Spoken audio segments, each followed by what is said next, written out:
watching 7 Action News, always taking action for you.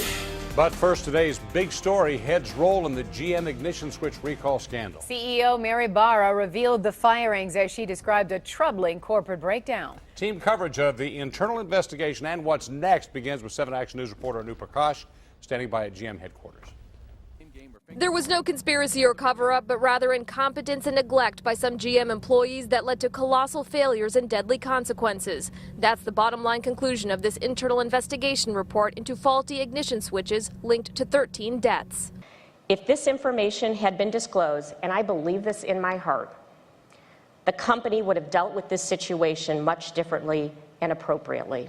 Today, CEO Mary Barra spoke to workers at a town hall meeting that was broadcast around the world. She said for 11 years, the faulty ignition switch problem was ignored, and that delayed the recall of more than 2.5 million vehicles. GM has now fired 15 employees. More than half were at the executive level or higher. 5 others were disciplined. We misdiagnosed the problem from the very beginning.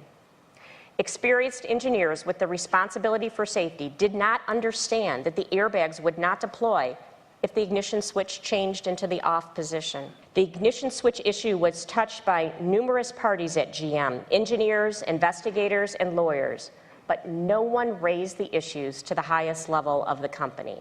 Michelle Krebs, a senior analyst with Autotrader.com, says today Barra sent a clear message to employees that safety is a responsibility they all must share. This was a huge milestone day for General Motors to at least start to get this behind them. They have to be vigilant. This cannot happen again. And so every person has to make sure that they speak up if there's an issue. And that wasn't the culture before. GM is also implementing a compensation program for those who lost loved ones or for those who were injured. It expects it will start accepting claims on August 1st. In Detroit, Anu Prakash, 7 Action News. All right, thanks a lot, Anu. Now,